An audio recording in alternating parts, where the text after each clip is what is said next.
Hello friends, welcome और स्वागत है आप सभी का इस बहुत ही ब्रिलियंट सीरीज में जहां पर हम इम्पॉर्टेंट इंग्लिश वर्ड्स को सीख रहे हैं फोटो के हेल्प से।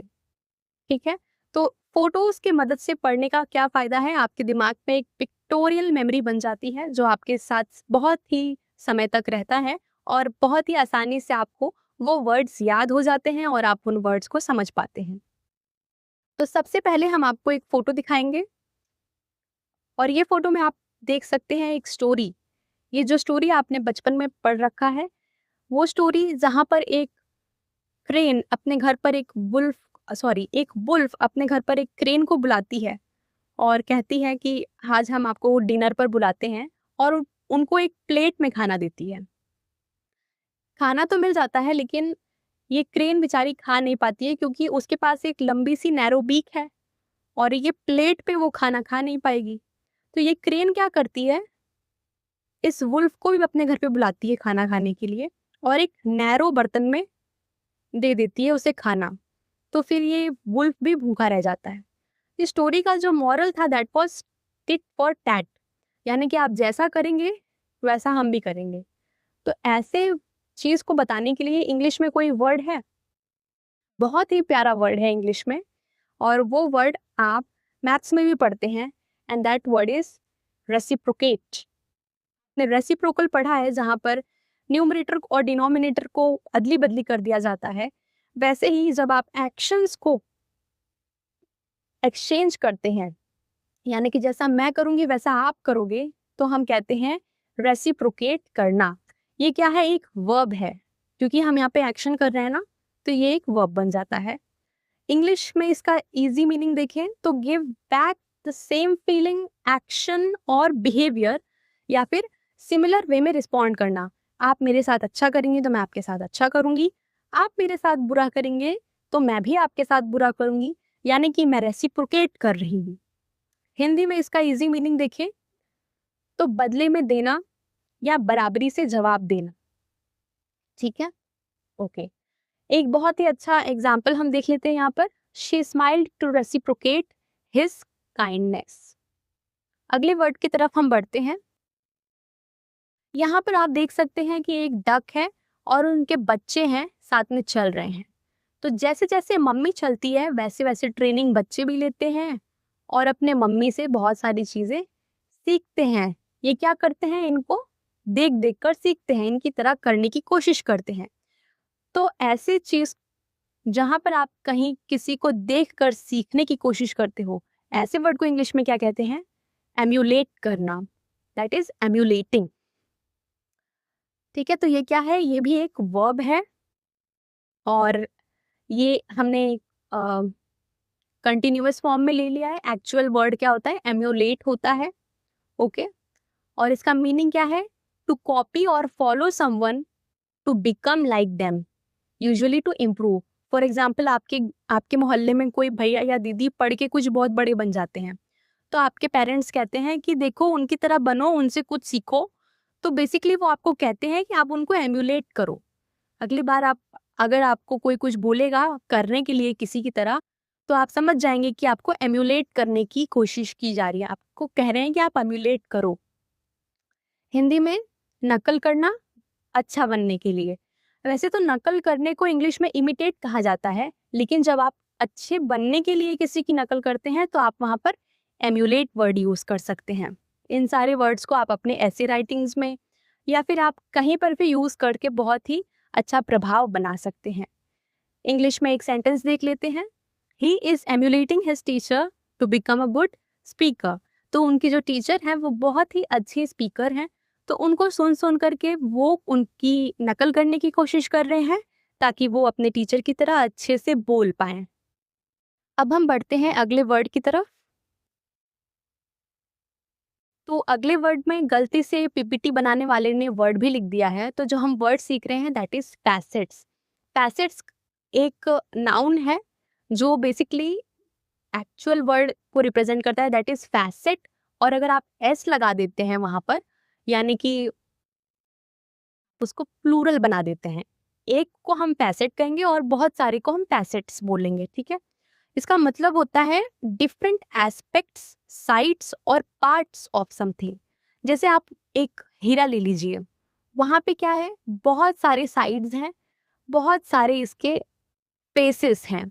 जैसे कि एक क्यूबॉइड हो जाए या क्यूब हो जाए, या फिर आप क्या कह सकते हैं, कॉइन हो जाए ना। एक सिक्के के दो पहलू होते हैं, तो दोनों साइड्स को, दोनों फेस को हम क्या कहते हैं, फैसेट बोलते हैं, और दोनों को मिला करके प्लूरल फॉर्म में हम क्या कहते हैं, फैसेट्स बोलते हैं। ठीक है, यहाँ पर आप देख लीजिए, पहलू, अलग अलग पक्ष या हिस्से।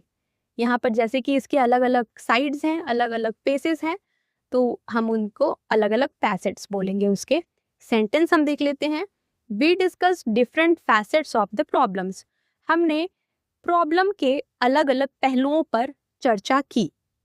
ठीक है, तो ये बहुत अच्छा वर्ड है, आप इसे यूज करिए अपने डेली यूज में, और आप पाएंगे कि आपका वोकेबलरी इंप्रूव होते जा रहा है।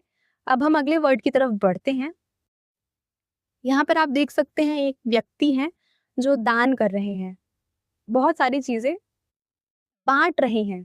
तो जो बांट रहे हैं, इस चीज को रिप्रेजेंट करने के लिए हमारे इंग्लिश में एक बहुत अच्छा वर्ड है। ये क्या है, ये जेनरस पर्सन है। जेनरस, जो बांटता है उसे जेनरस कहते हैं, और जो जेनरस व्यक्ति होता है उसके अंदर ये क्वालिटी होती है, ये क्वालिटी का नाम है। ठीक है, जेनरोसिटी। तो ये व्यक्ति के अंदर क्वालिटी क्या है, ये एट्रीब्यूट मैंने आपको नहीं अभी नहीं पढ़ाया है। तो कोई क्वालिटी है जो इनको हेल्प कर रही है बांटने में, वो क्वालिटी है जेनरोसिटी। और जिनके अंदर जेनरोसिटी होती है उनको हम कहते हैं जेनरस पर्सन। ठीक है, तो ये एक क्वालिटी का नाम है, इसीलिए ये क्या है, एक नाउन है। ठीक है, क्योंकि ये क्वालिटी का नाम है तो ये नाउन है, किसी भी चीज के नाम को हम नाउन कहते हैं। ओके, अगला चीज है इसका meaning, willingness to give freely, help other और शेयर। तो ये जो कर रहे हैं वही चीज यहाँ पर लिखा गया है। हिंदी में हम कह सकते हैं दिल खोल कर देना। ठीक है, दिल खोल कर देना या उदारता। और ये क्वालिटी जिसके अंदर होती है उसको क्या कहते हैं, यहीं पर हम लास्ट में यूएस लगा देंगे, जेनरस पर्सन। ठीक है, तो एक ही वर्ड से हमने बहुत सारे वर्ड सीखे। सेंटेंस एक देख लेते हैं। Her generosity helped many poor families. उनकी जो दयालु वाली भावना है या खुलकर बांटने की भावना है, उससे बहुत सारे गरीब परिवारों की मदद हुई। ठीक है, तो आगे बढ़ते हैं। हम देख सकते हैं यहाँ पर एक लेडीज हैं, एक, और इनके बहुत सारे टास्क को यहाँ पर दिखाया गया है। तो बेसिकली आप सोच रहे होंगे कि हम यहाँ पर मल्टीटास्किंग के बारे में बात कर रहे हैं, लेकिन नहीं। अच्छी कुक हैं, ये इनकी एक खासियत है। ये एक अच्छी एम्प्लॉय है, यहाँ पर एक ये बहुत अच्छी एम्प्लॉय है, तो ये भी इनकी एक खासियत है। ये एक अच्छी स्टूडेंट है, अच्छे से पढ़ाई भी कर लेती है, ये भी इनकी एक खासियत है। ठीक है, तो ये सब खासियत है, उसको हम क्या कहते हैं, एट्रीब्यूट्स। आ गया ना हमारा एट्रीब्यूट वाला वर्ड, हमने पढ़ा था। तो ये जो है एट्रीब्यूट, यानी कि किसी की क्वालिटीज को हम एट्रीब्यूट वर्ड भी यूज कर सकते हैं बताने के लिए। ठीक है, ये क्या है, एक नाउन है, ये एक नाउन है। ओके, यहाँ पर क्या लिखा हुआ है, प्लूरल फॉर्म ऑफ एट्रीब्यूट। तो जो रियल वर्ड है दैट इज एट्रीब्यूट, लेकिन जब आप उसे प्लूरल बनाएंगे, एक से अधिक बनाएंगे, तो लास्ट में आप एस लगा देंगे। अगली चीज क्या है, मीनिंग, क्वालिटीज और features that describe a person. ठीक है, तो ये क्या है, ऐसा कोई भी क्वालिटी या फीचर जो आप किसी के बारे में बताते हैं, तो क्वालिटीज को क्या कहते हैं, एट्रीब्यूट्स कहते हैं। हिंदी में खूबियां, विशेषताएं। ओके, एक सेंटेंस हम देख लेते हैं। Honesty and hard work are important attributes of a good leader. आप समझ ही चुके होंगे, आप जरूर सेंटेंसेस फ्रेम करिए, क्योंकि बहुत इंपॉर्टेंट है अगर आपको वोकेबुलरी यूज करना है ना। क्योंकि आप वोकेबुलरी क्यों सीख रहे हो, सेंटेंसेस में यूज करने के लिए, तो सेंटेंस आप बनाइए खुद से। अगले वर्ड पे हम बढ़ते हैं। यहाँ पर आप देख सकते हैं सोल्जर्स हैं जो काम कर रहे हैं देश के लिए। ठीक है, क्या हम इन्हें देखने जाते हैं कि सोल्जर्स दिन भर काम कर रहे हैं या नहीं? बिल्कुल भी नहीं। लेकिन फिर भी ये लोग दिन रात, दोपहर में, रात में, सुबह जाग जाग कर हमारे देश के लिए काम कर रहे हैं, तभी हम यहाँ पर फ्रीली बैठकर पढ़ रहे हैं, जी रहे हैं, है ना? तो ये तब भी काम कर रहे हैं जब इनको कोई देख नहीं रहा है। तो ऐसी चीज को हम कहते हैं ये इंटेग्रिटी शो कर रहे हैं। ठीक है, तो ये क्या है? ये फिर से एक क्वालिटी का नाम है, तो इसीलिए ये क्या है? एक नाउन है। Okay, meaning being honest and having strong moral values, doing the right thing even when no one is watching. Okay, अगर आप तब भी सही काम कर रहे हैं जब आपको कोई देख नहीं रहा है, यानी कि आप इंटेग्रिटी शो कर रहे हैं। ठीक है, ठीक है।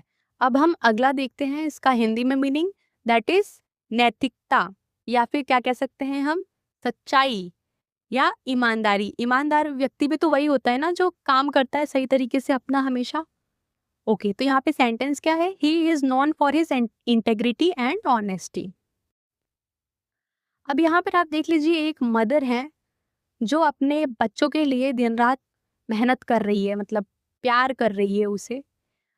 भले ही ये लोग इनको बड़े होकर के भूल जाएं, लेकिन फिर भी हर लव इज अनकंडीशनल। तो अनकंडीशनल लव को शो करने के लिए इंग्लिश में एक बहुत अच्छा वर्ड है, दैट इज अगेप। ओके, तो अगेप का पार्ट ऑफ स्पीच क्या है? नाउन। ठीक है, कभी कभी इसे एडजेक्टिव के फॉर्म में भी यूज कर लिया जाता है, बट मोस्टली ये नाउन ही है, क्योंकि ये अनकंडीशनल लव का एक नाम दिया गया है, राइट? तो ये नाउन है। ओके, और यहाँ पे क्या है?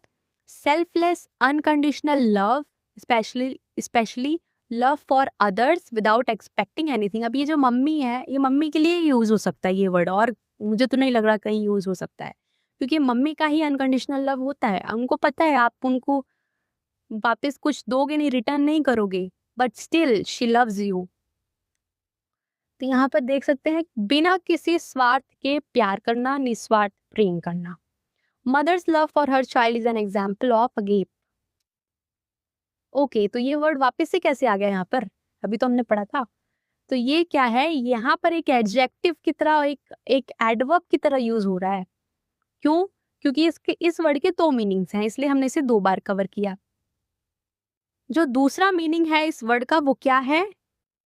ओपन, मतलब कि mouth wide open in surprise. अगर आप कभी अचंभित हो जाते हैं, या फिर अगर आप कभी ऐसा फील करते हैं कि wow I am amazed just like a wow, तो आपका मुंह खुला का खुला रह जाता है, हाँ, हक्का बक्का उड़ जाना। तो ऐसे वर्ड को हम कहते हैं अगेप इंग्लिश में। इसका दो मीनिंग है।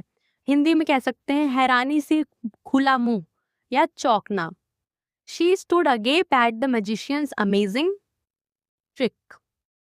ओके, तो हमने दो मीनिंग सीखा अगेप का, भूलिएगा नहीं। ओके, अगला वर्ड देखिए, यहाँ पर आप देख सकते हैं तेज दिमाग है, यहाँ बहुत तेज दिमाग है। तो ऐसा कौन सा वर्ड है जो तेज दिमाग को रिप्रेजेंट करता है? Smart, studious? नहीं, बिल्कुल भी नहीं, नया वर्ड है, परस्पिकेसिटी। ठीक है, तो इसका पहले हम पार्ट ऑफ स्पीच देखते हैं। ये क्या है? एक नाउन है। ये भी एक क्वालिटी है ना, तेज दिमाग होना भी किसी का एक क्वालिटी है, तो उस क्वालिटी को नाम दिया गया है, दैट इज पर्स्पिकेसिटी। एक मिनट, यहाँ पर मैं एक पेन ले देती हूँ। मीनिंग हम देखते हैं, ability to understand things quickly and clearly, sharp insight और इंटेलिजेंस। ठीक है, आप समझ गए होंगे, इसका मतलब है कि एक ऐसा एबिलिटी जहां आप बहुत ही फटाफट से कोई चीज को सीख लेते हैं। हिंदी में तेज समझ, गहरी समझ, सूझबूझ। Her perspicacity helped her solve the problem quickly. हम देखते हैं कि 90 मिनट्स मिलता है, 60 मिनट मिलता है हमें 100 क्वेश्चन सॉल्व करने के लिए कोई भी कॉम्पिटिटिव एग्जाम में। अब जिसका तेज समझ होगा, जिसके पास पर्स्पिकेसिटी होगी, वही इंसान वहाँ पर फटाफट क्वेश्चन समझेगा और उसको सॉल्व भी कर लेगा। ठीक है, तो यहाँ पर हम वो वर्ड यूज कर सकते हैं। और बढ़ते हैं हम अभी आगे वर्ड पर। ओके, आप देख सकते हैं यहाँ पर एक व्यक्ति है जो जीत रहा है, राइट? तो बिल्कुल भी नहीं, मुझे तो एक ऐसा इंसान दिख रहा है जो यहाँ पर हार रहा है। हमेशा हम जीतने वाले की क्यों बात करते हैं? वो भी तो आखिर इंसान ही होता है ना जो हार जाता है। तो ये हारने वाले व्यक्ति का भी हम प्रोपोर्शनल वे में रिकॉग्निशन करेंगे ना। हमेशा जीतने वाले की बातें नहीं करेंगे, हम हारने वाले की बात कर रहे हैं यहाँ पर। और हारने के लिए हम यहाँ पर एक वर्ड लेकर आए हैं, ठीक है? तो वो वर्ड क्या है? फ्लंडर्ड। यहाँ पे ये जो लड़का है बेचारा, वो क्या हो गया? वो फ्लंडर्ड हो गया। ठीक है, क्या है ये? एक वर्ब है, क्योंकि ये एक एक्शन है ना, हार जाना एक एक्शन है। और ये क्या है? रियल वर्ड क्या है? फ्लंडर। और उसका पास्ट फॉर्म है प्लंडर्ड, क्योंकि लास्ट में ई डी लग गया है। तो that is why this is what, this is past form. इसका इंग्लिश में हम इजी मीनिंग देखते हैं। इंग्लिश में इसका क्या मीनिंग है? Struggled badly, did not know what to do, failed after confusion और डिफिकल्टी। आप देख सकते हैं इसने बहुत कोशिश की जीतने की, लेकिन लास्ट में बेचारा हार गया। और इसको नहीं पता था कि कैसे जीतना है, कौन सी स्ट्रैटेजी से रन करना है। फॉर एग्जाम्पल, आप कोई क्विज कंपटीशन में जाते हो, आप क्या करते हो? वहाँ पर बहुत मेहनत से याद करके जाते हो चीज़ों को, मगर आप फिर हार जाते हो। तो क्या होते हो? आप कंफ्यूज हो जाते हो, फेल हो जाते हो। तो फ्लैंडर्ड मतलब फेल हो जाना। ओके, यहाँ पर हम देख सकते हैं बुरी तरह संघर्ष करना, फेल हो जाना। अच्छा, यहाँ पर हम एक ये चीज़ याद कर सकते हैं। आपको याद होगा बहुत सारे इंडिया में मूवमेंट्स चले थे हिस्ट्री में। उन लोगों ने कितना मेहनत किया एक मूवमेंट चलाने के लिए, लेकिन बहुत प्रयासों के बाद भी कई कई मूवमेंट्स सक्सेसफुल नहीं रहे। तो वो क्या हो गए? वो प्लंडर हो गए। वहां पर भी ये वर्ड हम यूज करते हैं, है ना? एक सेंटेंस हम देख लेते हैं यहाँ पर।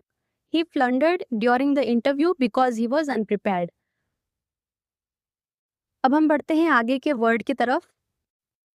अब हम बढ़ते हैं आगे के वर्ड पर, और उसके लिए एक इमेज आप देख सकते हैं, जहां पर आप देख सकते हैं कि एक जमीन है जो बहुत ही उबड़ खाबड़ है।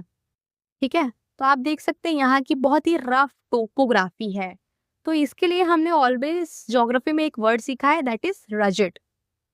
ठीक है, ये क्या है? एक एडजेक्टिव है, क्योंकि ये डिस्क्राइब कर रहा है ना यहाँ के जमीन को, that is why this is an adjective. और इसका इंग्लिश में इजी मीनिंग क्या होता है? रफ, स्ट्रॉन्ग, या फिर नॉट स्मूथ। यहाँ पर तो ये जमीन के बारे में बता रहा है, लेकिन ये अक्सर ऐसा भी होता है कि आपके सिचुएशन को भी ये बता सकता है, डिस्क्राइब कर सकता है कि आपका बहुत ही उबड़ खाबड़ सिचुएशन चल रहा है इस समय। तो दैट इज व्हाट, रजेड सिचुएशन या फिर रजेड कंडीशन। ओके, तो यहाँ पर क्या मतलब है हिंदी में इसका? उबड़ खाबड़। ओके, और इसका इजी में सेंटेंस हम देख लें इंग्लिश में, that is the soldiers crossed the rugged mountains. Obviously उबड़ खाबड़ माउंटेन्स को सोल्जर्स ने क्रॉस किया। तो लास्ट तक बने रहने के लिए आपका बहुत बहुत धन्यवाद। और आप चाहते हैं इस सीरीज को कंटिन्यू करना, तो हमारे साथ जुड़े रहिए और अपने कमेंट्स हमारे साथ ज़रूर शेयर करिए। हम उस पर अमल करने का प्रयास करेंगे। और आपको और भी कोई चीज़ों से रिलेटेड वीडियोस चाहिए तो हमें ज़रूर बताइए। Thank you very much.